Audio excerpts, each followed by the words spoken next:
Hello everyone. Chemistry 10th class chapter 1 में हम लोग पार्ट 1 वीडियो में देख चुके थे रासायनिक अभिक्रिया क्या होती है और रासायनिक समीकरण क्या होते हैं। फिर रासायनिक समीकरण को बैलेंस कैसे कर सकते हैं, जो कि असंतुलित जो बैलेंस होते हैं। उसके बाद जो टॉपिक हमारा आता है रासायनिक अभिक्रियाओं के प्रकार, जो हमारा जो अभिक्रिया होती है वो कितने प्रकार से हो सकते हैं। तो इनके प्रकार के कुछ हैं प्रकार हैं, जैसे कि पहला आप देख सकते हैं संयोजन अभिक्रिया, कॉम्बाइनेशन रिएक्शन से लग रहा है कोई कंबाइन करके नया चीज बनाना। तो इस अभिक्रिया में देखेंगे कि कैसे परमाणुओं को अणुओं को जोड़ के नए पदार्थ बनाए जाते हैं। जैसे कॉम्बाइनेशन हो गया। वियोजन अपघटन अभिक्रिया भी होती है, जिसमें कि एक बड़े से यौगिक को तोड़ के गर्म करके छोटे छोटे अणुओं में बदला जाता है, ऐसी भी रिएक्शन होती है। और एक वैद्युत अपघटन होता है, मतलब ये भी तोड़ना ही है लेकिन एक इलेक्ट्रिक के द्वारा, तो उसको बोलेंगे वैद्युत अपघटन। फिर एकल विस्थापन, फिर ऐसे भी देखेंगे जिसमें परमाणु अपना स्थान बदल लेते हैं और नए रिएक्शन कर जाते हैं, नए कुछ चीज बना जाते हैं, उसको एकल विस्थापन। फिर वह विस्थापन को हम द्वि भी बोलते हैं। द्वि का मतलब होता है दो परमाणु अपना आयन बदल लेते हैं और फिर नए पदार्थ का निर्माण करते हैं। फिर अवक्षेपण अभिक्रिया का मतलब होता है कि आपका कुछ अवक्षेप बचना, ऐसी अभिक्रिया होगी जो कि लास्ट में कुछ अवक्षेप बच जाएगा। और उसके बाद उदासीनीकरण अभिक्रिया, इसमें अम्ल और क्षार भाग लेते हैं और कुछ उदासीन जल का निष्कासन करते हैं और उदासीन अभिक्रिया हो जाती है। फिर प्रकाश रसायन अभिक्रिया, इसमें प्रकाश संश्लेषण का जिक्र होता है, किस तरह से प्रकाश के माध्यम से आपका अभिक्रिया संपन्न होता है। तो प्रकाश के माध्यम से होता है, तो प्रकाश संश्लेषण के उदाहरण इसमें आता है। और ऑक्सीकरण अपरण, जिसको हम लोग मिला के रेडॉक्स भी कहते हैं, ऑक्सीकरण अपरण अभिक्रिया ऑक्सीडेशन रिएक्शन भी देखने वाले हैं। तो इतने कुल मिला के आपके नौ ये दोनों अलग किए, जब 10 टाइप के रिएक्शन आपको पढ़ने होते हैं 10th क्लास में। तो एक एक करके हम सभी रिएक्शन के बारे में चर्चा करेंगे। ओके, तो पहला हमारा रिएक्शन है वो है संयोजन अभिक्रिया, जिसको बोलते हैं कॉम्बाइनेशन रिएक्शन। इसकी चर्चा करते हैं। कॉम्बाइनेशन रिएक्शन क्या होता है, इसके उदाहरण क्या है और कैसे बनाए जाते हैं और कैसे पहचाने कि कौन सा रिएक्शन है। तो ये हम बात कर लेते हैं पहला, जो कि संयोजन अभिक्रिया है। तो इसको छोड़ देते हैं, बाकी सबको हम साफ कर लेते हैं। ठीक है, कॉम्बाइनेशन रिएक्शन नाम से ही लग रहा है कि कोई चीज को कंबाइन करना है। यहाँ पे कंबाइन करके एक चीज को बनाना है, दो चीज को कंबाइन करना है, दो से अधिक भी हो सकते हैं, और एक नई चीज को निर्माण करना है। तो कंबाइन रिएक्शन क्या होता है कि दो या दो से अधिक पदार्थों को मिलाकर एक नए पदार्थ का निर्माण होता है, वही आपका संयोजन अभिक्रिया होता है। ठीक है, संयोजन अभिक्रिया होता है। तो जोड़ने वाली हो गई, इसमें क्या होता है विद्युतीय परिभाषा भी, दो या दो से अधिक तत्वों को जोड़कर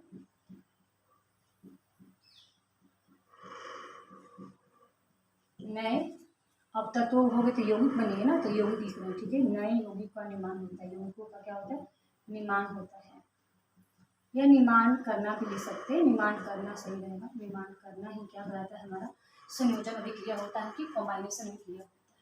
तो ये जो संयोजन की बारी है, ये तो आपके किन के माध्यमों से हो सकता है संयोजन। तो संयोजन हम लोग दो परमाणु को जोड़ेंगे फिर भी संयोजन होगा।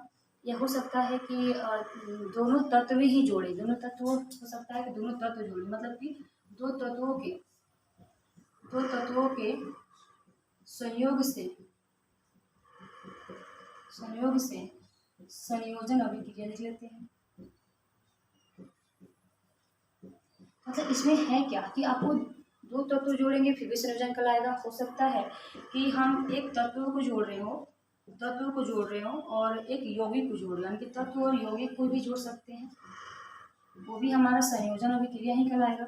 और ये भी तो हो सकता है कि दोनों यौगिक ही हो, तो दो या दो से अधिक यौगिक को भी जोड़कर हम क्या बना सकते हैं संयोजन अभिक्रिया को कंप्लीट कर सकते हैं। तो ऐसा नहीं है कि सिर्फ तत्व जुड़ा रहेगा तो ही संयोजन अभिक्रिया होगा, नहीं, दो तत्व ही हो सकते हैं और एक तत्व यौगिक भी हो सकते हैं, दोनों यौगिक भी हो सकते हैं। मतलब जैसे कि दो तत्वों का मतलब C+O2, ये अभी तत्व के रूप में है, कार्बन भी एक तत्व है, ऑक्सीजन भी एक तत्व है। तो यहाँ पे जो रिएक्शन मिलकर बनेगा CO2, तो वो तो संयोजन हुआ है कि दो तत्व आपस में जुट गया है ना, C और O2 आपस में जुट गया और क्या बन गया CO2, यानी अकेला बन गया, एक बन गया। पहले अलग अलग था, अब क्या होगा एक हो गया, तो संयोजन हो ही गया। लेकिन ये संयोजन कैसा संयोजन है, इसमें दोनों को दोनों क्या भाग ले रहे, तत्व भाग ले रहे, ये भी तत्व है और ये भी तत्व है, और क्या बना दिया आपका यौगिक बना दिया। तो ये भी एक संयोजन ही हो रहा है। संयोजन बस बहुत इसलिए होता है कि आपका जो इधर होते हैं वो ये मिले हुए जुड़े हुए रूप में दिखाई पड़ते हैं। अभी C अलग था, O2 अलग था, लेकिन यहाँ पे क्या हुआ कंबाइन हो गया, तो मतलब C+O2 CO2 जो है आपका कैसा है, दो तत्वों के संयोग से बना हुआ है। लेकिन ये है क्या, संयोजन अभिक्रिया है। संयोजन अभिक्रिया हम तत्व और यौगिक से भी कर सकते हैं।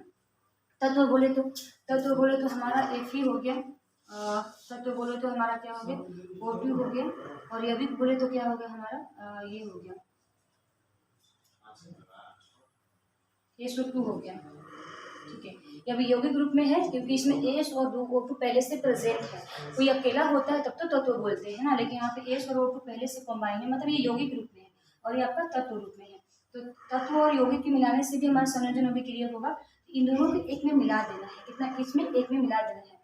यहाँ पे कर देते हैं 2SO2, यहाँ से क्या बन जाएगा हमारा 2SO3 बन जाएगा, जो कि सल्फर ट्राइऑक्साइड कहलाता है। ये हमारा क्या हो जाएगा, संयोजन अभिक्रिया। लेकिन यहाँ पे इन्हीं की भाई ये संयोजन नहीं है, बिल्कुल है, क्योंकि इसमें क्या किया गया, 2 सल्फर और 4 ऑक्सीजन, और यहाँ पे कितने, 2 ऑक्सीजन, आपस में मिला के कितने बन गए, 2 सल्फर और 6 ऑक्सीजन, तो एक कॉम्बाइन हो गया, इसको बोलते हैं संयोजन अभिक्रिया। ठीक है, तो यौगिक और यौगिक से भी एग्जाम्पल देख लेते हैं। इससे भी जैसे कि मान लीजिए यौगिक और यौगिक एग्जाम्पल क्या हो सकता है, हाँ, CO एक यौगिक है और आपका H2O भी क्या है, एक यौगिक है। इन दोनों को कंबाइन करने से क्या बन जाएगा, COOH का होल ट्वाइस, क्योंकि ये भी एक यौगिक है लेकिन बड़ा यौगिक हुआ, इन दोनों का पेशा क्या हुआ, बड़ा यौगिक हो गया। तो संयोजन से यौगिक ही बनता है। तो वो कैसे संयोजन हो सकता है दोनों तत्व संयोजन करें, हो सकता है एक तत्व हो और एक यौगिक हो, ऐसा संयोजन भी हो सकता है, या दोनों यौगिक, बड़े बड़े यौगिक भी संयोजित होकर बड़े यौगिक का निर्माण कर सकते हैं। समझ गए, ये सब क्या होता है, संयोजन के उदाहरण है।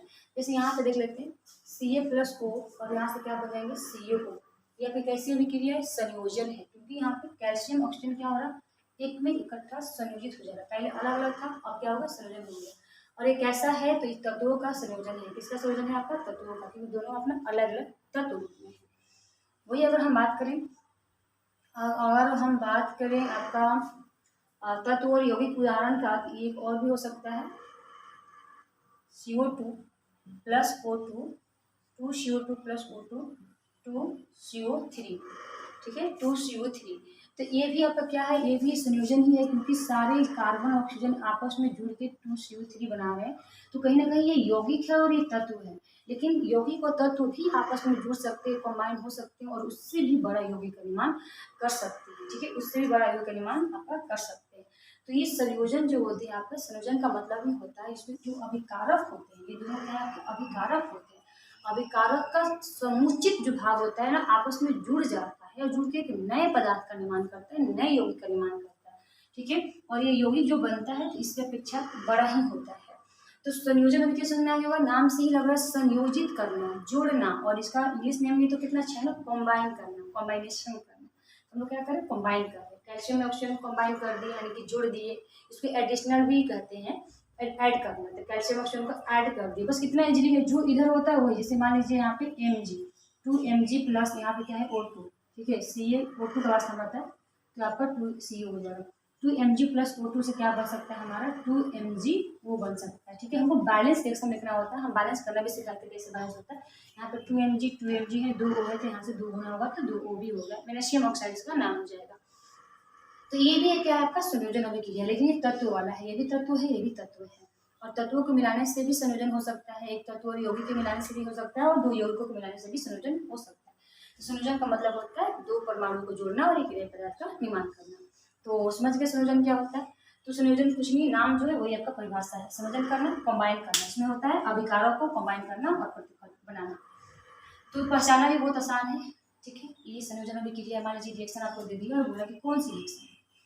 ठीक है, जैसे कि ये रिएक्शन दे दिया हमें Fe+S और दे दिया आपका FeS। हम देख रहे हैं कि जो अभिकारक में है वही प्रतिफल में सेम टू सेम है, मतलब Fe एक है, S एक है और FeS सेम टू सेम। तो बस यहाँ अलग थे और यहाँ पे क्या है, साथ में है, कॉम्बाइन हो गए, बस यही फर्क होता है। तो आप पहचान सकते हैं कि हाँ ये कौन सा रिएक्शन है। ठीक है, उसके बाद हम दूसरे पर चर्चा करेंगे। दूसरा रिएक्शन हमारा जो था क्या था, तो दूसरा रिएक्शन हमारा था वियोजन अभिक्रिया। क्या था हमारा, वियोजन अभिक्रिया, या इसको हम अपघटन के नाम से भी जानते हैं। अपघटन करना का मतलब होता है तोड़ना, वियोजित करना, उसका एक ही अर्थ होता है। वियोजन बोलिए या अपघटन बोलिए, वियोजन करना या अपघटन करना, अभिक्रिया। इसको इंग्लिश में कहते हैं डिकम्पोज करना। डिकम्पोज का मतलब ही होता है, मतलब तोड़ना, डिकम्पोज करना, अपघटन करना।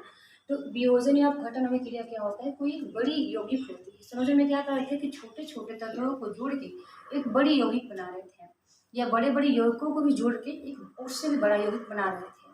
तो ये जोड़ रहे थे ना, अब केवल हमको तोड़ना है। तो तोड़ेंगे किसको, छोटा चीज को नहीं, एक भारी यानी कि बड़ा सा यौगिक को तोड़ना होता है। किसमें, तत्वों में। संयोजन में क्या कर रहे थे, तत्वों को जोड़ रहे थे और यौगिक बना रहे थे। हालांकि वियोजन में क्या करना होता है, यौगिक को तोड़कर तत्व बनाया जाता है। ठीक है, तो परिभाषा से क्या हो जाएगा, इसका हो जाएगा कि यौगिकों को जब तत्वों में बदला जाता है, किसमें, तत्वों में, अभी एक से अधिक तत्व भी बदल सकते हैं। जब एक से अधिक, एक या अधिक, एक नहीं बोल सकते, दो बोल सकते, ठीक है, दो या अधिक तत्वों में बदला जाता है। बदला जाना मतलब चेंज करना, परिवर्तित कर देना। ठीक है, तो यौगिक होता है, यौगिक को क्या करना होता है, दो या दो से अधिक तत्वों में बदला जाता है। उसी को बोलते हैं कि यहाँ पे अपघटन अभिक्रिया हो रही है। अपघटन अभिक्रिया हो रही है, जैसे कि, और ये अपघटन हम कोई हथौड़े से तोड़कर नहीं कर सकते हैं, केमिकल चीज होती है। इस जो रिएक्शन होती है तोड़ने वाली, उसको गर्म करके तोड़ सकते हैं।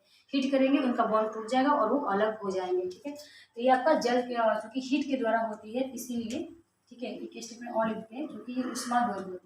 ये अभिक्रिया जो होती है आपका ऊष्मा द्वारा संपन्न होती है। किसके द्वारा, ऊष्मा बोले तो आग, हीट। ठीक है, किसके द्वारा, ऊष्मा द्वारा।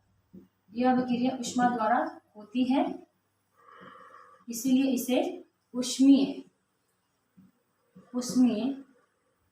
अपघटन भी कहते हैं।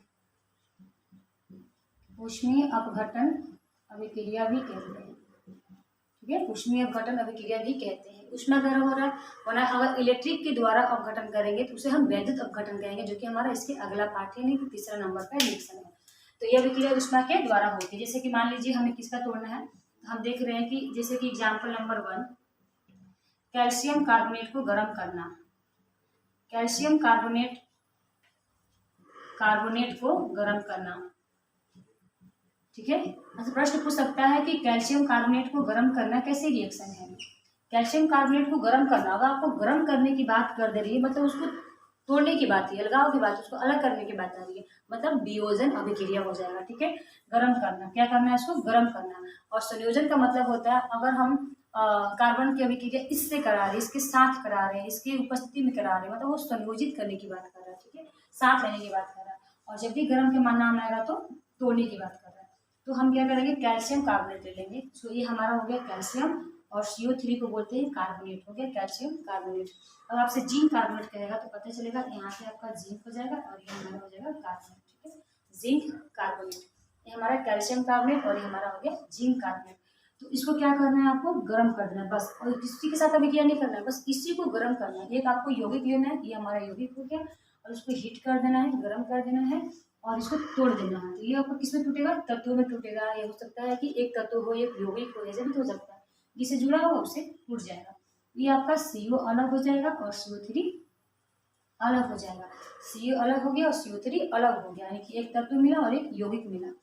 तो ये उसको बोलते हैं वियोजन अभिक्रिया, क्योंकि वियोजित हो गया, टूट गया, एक से छोटे छोटे भागों में खंडित हो गया। और खंडित भागों को जोड़ देना संयोजन है, और संयोजित भागों को तोड़ देना वियोजन है। छोटे छोटे पार्ट को जोड़ देना संयोजन है, और बड़े को तोड़ देना ही क्या है, वियोजन है। और जिंक कार्बोनेट वही हो जाएगा। ठीक है, जिंक यहाँ और कार्बोनेट यहाँ, ये हमारा हो गया जिंक कार्बोनेट का वियोजन अभिक्रिया। ठीक है, या फेरस सल्फेट को गर्म करेंगे। फेरस सल्फेट को अगर हम गर्म करते हैं, फेरस सबसे सूत्र होता है FeSO4 × 7H2O।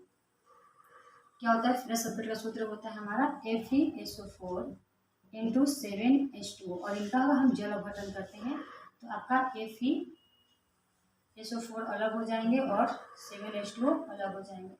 ठीक है, और फिर इनको अलग करेंगे तो ये हमारे Fe अलग हो जाएंगे और SO4 अलग हो जाएंगे, और ये हमारे जल अलग हो जाएंगे। ऐसे कुछ वियोजित खंड खंड में टूट जाएंगे।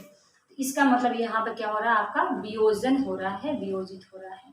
ठीक है, संयोजन समझ आएगा। संयोजन क्या होता है, दो या दो से अधिक परमाणुओं का ऐड करके एक नए पदार्थ का निर्माण करना ही संयोजन है। और वियोजन का मतलब है एक आपका यौगिक दो या दो से अधिक तत्वों में बदल देना। तत्वों में बदलिए, यौगिक में बदलिए, तत्व में भी हो सकता है, या एक तत्व एक यौगिक में भी हो सकता है। ठीक है, बदल जाएगा, ये समझिए इससे छोटे छोटे भाग में टूट जाएगा ना, छोटी यौगिक में बदल जाएगा। एक भारी यौगिक छोटी यौगिक में बदल जाएगा, तो उसको भी वियोजन ही कहेंगे। बस पहचान क्या करना है, इधर साइड एक यौगिक रहेगा और इधर साइड एक से अधिक रहेंगे, तो मतलब कि ये टूट गया, वियोजित हो गया। ये आपका वियोजन का पहचान है। और संयोजन का पहचान क्या होता है, पता होगा। संयोजन का पहचान ये होता है, जैसे मान लीजिए इधर अधिक खंडित खंडित लोग रहेंगे, ऐसे ऐसे रहेंगे, और इधर जो होता है ज्वाइंट रहेंगे, ठीक है। यहाँ पे आपका क्या रहेंगे, ज्वाइंट रहेंगे, और यहाँ पे क्या रहेंगे, आपका ज्वाइंट रहेंगे, ऐसे रहेंगे। मतलब यहाँ पे खंड खंड में लोग हैं और यहाँ पे एक साथ जुटे हुए हैं, यहाँ पे एक साथ जुटे हुए, यानी ये संयोजित हो गए, ये पहचान है संयोजन का।